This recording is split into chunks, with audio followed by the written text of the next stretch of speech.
네, 우리가 접하는 뉴스의 태초부터 지금까지 뉴스 일대기를 쫙 살펴봅니다. 뉴스톱 김준일 수석 에디터, KBS 박대기 기자, 그들의 전지적 시점으로 분석하는 뉴스 일대기 지금부터 시작하겠습니다. 안녕하십니까? 네, 안녕하세요. 예, 요커. 유커. 예. 중국 단체 관광객이 6년 만에 돌아온다는데 이게 뭐 큰 이야기입니까? 일단 그 중국의 문체부에 해당하는 중국의 문화여유부에서 지난 10일 날 발표한 건데요. 자국민의 해외 단체 여행을 허용하는 국가에 그동안 한국이 빠져 있었는데 그 허용하는 국가 3차 명단을 발표하면서 일본, 미국 등 78개국과 함께 우리나라도 자국 단체 여행을 허용하는 국가에 포함을 시켰습니다. 네. 이게 사실은 이제 2017년에 사드 사태 때문에 사실상 중국의 단체 관광객 방안이 그 잠정적으로 뭐 중단되다시피 했었는데 그다음에 이제 코로나도 이제 한 3년간 이렇게 지속이 됐잖아요. 그러면서 이제 6년 만에 요커가 다시 돌아올 수 있다. 이런 이제 분위기가 나오고 있는 겁니다. 근데 왜 그 중국 관광객만 유커라고 그래요? 이게 사실은 네. 유커란 말이 네. 그냥 여행객이라는 얘기거든요. 그렇지. 예, 그래서 사실은 중국인 관광객한테 유커라고 부르면은 놀러 다니는 손님이야. 예. 예. 놀유자라고 써가지고요. 예. 그럼 미국 관광객은 투어리스트냐 뭐 예, 이런 그렇지. 얘기가 나오는데 예. 그게 이제 제가 추측컨대 아마 이제 우리나라 언론에서 예. 중국인 관광객 하면은 6자잖아요. 그걸 이제 두 글자로 쓰기 위해서 유커라고 쓴 것 같기도 하고 또 하나는 이제 그만큼 우리나라 관광에서 중국 단체 관광객의 비중이 컸다는 거죠. 뭐 그러다 그렇군요. 보니까 뭐 이들이 경제 현상을 많이 불러일으키기 때문에 유커라고 이제 부르고 있는 것 같습니다. 요거 하나만 더 얘기를 하면은 유커라고 했던 이유가 다른 나라는 다 개별 여행을 많이 하는데 그러네. 유독 중국 관광객들은 단체 여행으로 많이 왔어요. 그러니까 이게 항상 버스로 다니고 때로 다니고 이러다 보니까 때로. 이들은 이제 지칭하는 표현이 좀 필요한 것 아니냐 이렇게 좀 볼 수도 있는 거죠. 예. 그러네요. 생각해 보니까 경제 기사 용어 중에 와타나베 부인 뭐 이런 게 있었잖아요. 그 와타나베 부인이라는 게 일본이 엔화가 한참 좋았을 때 전 세계 자산을 막 사고 다닌다고 해서 미국 채권 사고 뭐. 예. 그래서 와타나베 부인이라고 불렀었는데 그것과 비슷한 것 같습니다. 지금 뭐 그 사드 때문에 그렇게 됐다가 이제 그 지금 잘 된 거죠. 이렇게 되면 그렇죠. 그때 2017년 때를 돌이켜 보면은 어느 정도였습니까? 이 유커들이 우리 관광 유통업계에 어느 정도의 큰 손이었습니까? 2016년만 해도 우리나라에서 최대 가장 큰 손이었고요. 예. 제가 좀 기억나는 사건이 있는데 그때 당시에 이제 면세점 점장을 하셨던 분을 제가 취재를 한 적이 있었는데 예. 어느 날 되게 뭐 큰 손이라는 분이 그 매장에 찾아오셨다고 그래가지고 예. 점장이 저 인사를 나갔대요. 뭐 그랬더니 이제 명품 매장에서 물건 2개를 딱 가리키더래요. 그래서 겨우 두 개를 사는데 큰 손이 맞나. 네. 약간 좀 회의감이 빠져가 실망감이 네. 빠져서 이제 돌아왔는데. 그것도 몇 천만 원일 텐데. 예. 예. 근데 다음 날 이제 매출표를 보니까 매출이 2배 넘게 뛴 거예요. 예. 이게 어떻게 된 건지 알아보니까 예. 전날 가리킨 2개 빼놓고 다 달라고 했던 거래요. 그 매장에 있는. 매장에 있는 거. 그래서 이제 정말 큰 손이 맞구나. 그래서 이제 꽃바구니를 사들고 인사를 갔다 뭐 이런 얘기를 하시더라고요. 그러니까 꽃바구니 약한데. 그러니까 이게 특정 지역과 특정 업체의 그러니까 그 어떤 제품에는 굉장히 큰 영향을 줬다라는 건데 특히 이제 명동에 많이 왔잖아요. 그렇죠. 그러니까 명동 같은 경우에는 예전에 이제 2014년 기사를 보면은 2011년에 비해서 3년 사이에 매출이 중국인 매출이 7배 늘었다.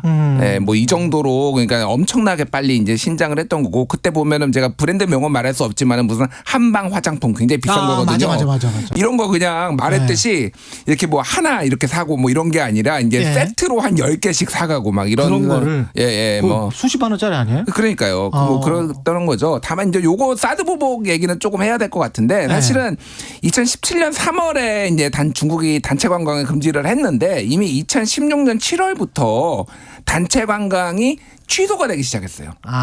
이미 그래서 이미 전조가 이미 있어서 그러니까 사드가 2016년에 이제 봄 여름에 갈등이 이제 본격적으로 있었잖아요. 그 배치 문제로. 근데 이게 중국에 이제 두 가지 이유가 있었습니다. 하나는 사드 보복을 하겠다라는 거고 또 하나는 그때 기사를 보면은 한국 콘텐츠들이 줄줄이 이제 중국에서 있었던 것들이 취소가 되고 팬미팅이 취소가 되고 드라마 제작이 취소가 되고 그랬거든요. 이게 그러니까 이게 중국인들이 과도하게 한국 문화에 이렇게 열광하고 이거를 좀 단속을 해야 되겠다라는 이런 이제 의도가 좀 있었다라고 이제 그 당시에도 이제 분석이 나왔었어요. 그렇군요. 그러니까 이게 어떻게 보면은 그 이후에 중국이 또 이제 시진핑이 이제 취했던 게 뭐냐면은 연예인들 막 너무 돈 많이 버니까 탈세로 막 조지기 시작했죠. 그렇죠, 쉽게 그렇지. 얘기를 하면은 네. 그러니까 이게 그러니까 문화적으로 너무 쏠림 현상이 있으면 이게 문제가 있다라고 해서 굉장히 전략적으로 사실은 관광객도 그렇구나. 제한을 하고 한류도 통제하는구나. 차단을 하고 이제 네, 그런 네. 게 맥락들이 좀 있었죠. 네. 단속을 했다. 예, 예. 제 말이 좀 거칠어서. 예. 그때 그런데 그 깃발 관광이라고 하잖아요. 네. 사실은 우리도 이런 거를 했었었는데 과거에는. 예, 그렇습니다. 근데 중국 관광객들이 한 2010년대 중반 때 깃발 관광은 많이 했죠. 단체 관광. 네, 그래서 이제 덤핑 예. 관광이다 이런 얘기까지 예. 나왔었는데 뭐 당시에 이제 기사들을 보면은 한 명당 5만 원에서 7만 원 정도의 소개비를 중국 여행업체들이 요구를 했다. 한국으로 보내는 항공권까지는 이제 자기들이 부담을 할 테니까 한국 내에서의 숙박비라든지 뭐 차량 이동비는 다 한국 측이 부담을 해라. 대신 그만큼을 면세점에서 대가로 이득으로 취하는 뭐 식으로 이상한 이렇게 거 하라. 사고. 뭐 이런 식으로 예. 되다 보니까 예. 이게 이제 숫자는 많은데 실제로 이득은 보지 못한다. 뭐 이런 얘기까지 많이 나오고. 그리고 한국에 대한 기억이 좋을 예, 수가 없어요. 좋습니다. 이런 왜냐하면 관광을 이제 하면. 매출을 높이기 위해서 약간 뭐 저품질의 그런 면세품들을 갖다가 사는 거를 강요하고 그러다 보면은 국가 이미지가 나빠지고 다시 찾지 않는 게 아니냐. 그때 걱정이 되게 많이 있었거든요. 그렇죠. 근데 다만 이제 그때 결국은 이제 관광이 제한된 것은 중국 당국의 그런 어떤 아까 말씀하셨던 정치적 의도 때문인데 그때 그 공식적으로 한국 여행 상품을 취급 중단하라고 발표를 안 했습니다. 그런데 이제 내부적으로 아마도 이제 추측컨대는 은밀한 행정 지도를 통해 가지고 막았던 것 그랬겠죠. 같아요. 타격이 얼마나 컸어요? 어느 정도였어요? 그러니까 그게? 2016년에 예. 한국을 찾은 중국인 관광객이 800만 명이었는데 800만 명이었구나. 예, 그 이후로는 20만 명으로 줄었다고 하니까 800만 명에서 20만 명으로? 예, 예. 그러니까 단체 관광을 제한을 한 거지 개별 관광은 막지는 않았는데 예. 어쨌든 이제 그때 이제 중국 여행 중국인들이 트렌드가 단체로 그렇죠. 오는 게 많다 보니까 이게 예. 발권도 여행사에서 다 알아서 해주고 그런데 이거를 개인이 다 이제 해야 되는 거잖아요. 굉장히 귀찮지. 귀찮은 예. 거죠. 예. 그래서 뭐 특히 이제 아까 말씀드렸죠 화장품 그리고 명동 뭐 특정 지역과 그렇죠. 특정 뭐 이제 백화점이라든지 이종 업종은 상당한 타격을 많이 받았죠. 일단 대표적으로 이제 이화여대 앞에 가보시면은 상당수 가게들이 지금 문 닫고 한 블럭에 한두 개 가게만 사라진 상황이거든요. 이화여대 앞이 사실 그때 유커들이 많이 왔을 때 단체 관광객들이 이화여대 구경도 하고 앞에서 이제 물건도 많이 사고 했었는데 거기에서 이제 사진 찍으면 예. 이제 부자가 된다. 예, 뭐 그런 얘기가 있어서 그렇게 했었는데 이화여대가 왜 이 배 리자가 있잖아요. 예. 이익 이자에다가 나무 목자거든. 그래서 중국 사람들이 이제 이화 이 백꽃이 이게 돈의 상징이에요. 중국 사람 우리도 돈을 좋아하지만 저도 돈 좋아합니다. 예. 근데 하여간 돈 예. 이거 그래서 이화 요 거기에서 이제 사진 찍고 뭐 이러면 돈을 벌 수 있다. 뭐 이런 뭐 그런 것 때문에 거기서 많이 사진을 찍었다고 해요. 네, 또 하나 예. 기억나는 장면은 그 한 3년 전의 일인데 예. 그때 당시에 LG 생활건강 그리고 대표적인 화장품 주식이죠. 예. 그 담당하던 애널리스트가 자기 회사에서 실적을 보다가 악 하고 비명을 질렀대요.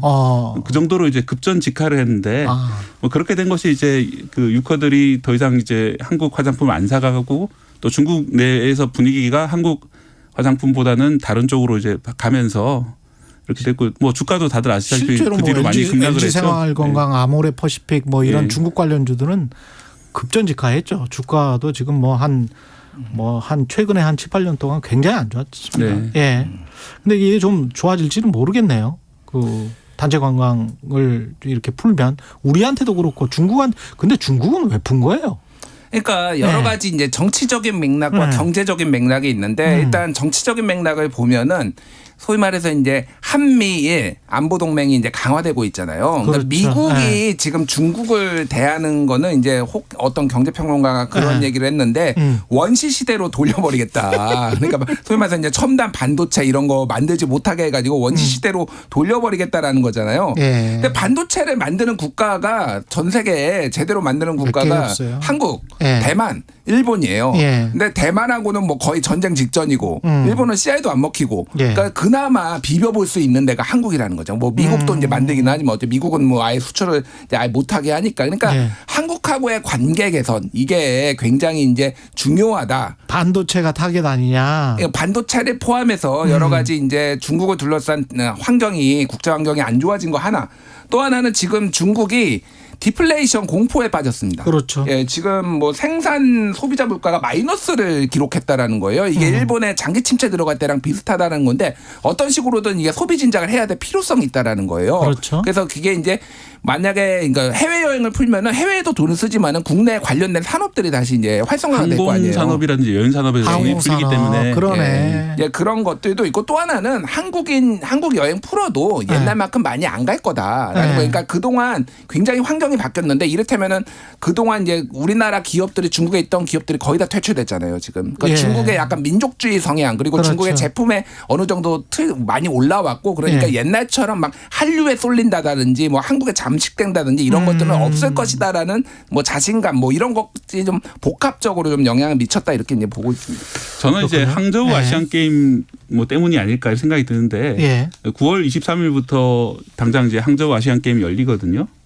예, 그런데 이제 이런 게임이 열릴 때 중국이 그 좀 특수를 좀 누리려고 하면은 이웃 나라들에서 좀 방문하는 사람들이 있어야 됩니다. 그러네. 그러기 위해서는 그것도 자기들이 있겠네. 먼저 풀어야지 예. 우리도 이제 그쪽으로 각오하기 때문에 또 이제 이웃과의 관계가 지금처럼 안 좋은 상황이라면은 더더욱 이제 좀 약간 무시를 당하면서 행사를 치를 수가 있기 때문에 예. 어쨌든 한 달 정도 남은 상황에서 지금은 좀 중국 입장에서는 관계를 풀어야 될 때라고 보이기 때문에 아마 이런 행동을 했을 것 근데 같습니다. 어떻게 전망하세요? 그 옛날처럼 뭐 800만으로 푹 늘어날지는 않을 거고 여행업계는 관광업계는 조금 긍정적으로 기대를 하고 있을 거고. 네. 일단 뭐 인천항이나 평택항 같은 항구 분위기는 상당히 괜찮다고 하고요. 예. 국제 여객선 항로로 지금 오랜만에 이제 중국 손님들이 많이 찾아와서 예. 분주한 분위기다 그런 얘기를 들었고요. 음. 이제 문제는 이제 9월 말 10월 초가 중국의 중추절하고 국경절 황금 연휴가 있거든요. 예. 그때 어느 정도까지 우리나라에 오느냐 이런 것들에 대해서 좀 지켜봐야 될 것이고 아까 말씀하신 이유에 하나 더 해가지고 중국 내 경기가 상당히 안 좋기 때문에 그렇죠. 이 여행업계에서도 중국 수요가 얼마만큼 늘어날 것인가 이제 긍정과 뭐 우려 이제 약간 오락가락하는 그런 분위기입니다. 요거는 좀 봐야 될 것 같아요. 예. 그러니까 중국이 사드 보복을 한 거잖아요. 그렇죠. 보복을 당한 입장에서는 어떤 식으로든 대안을 찾습니다.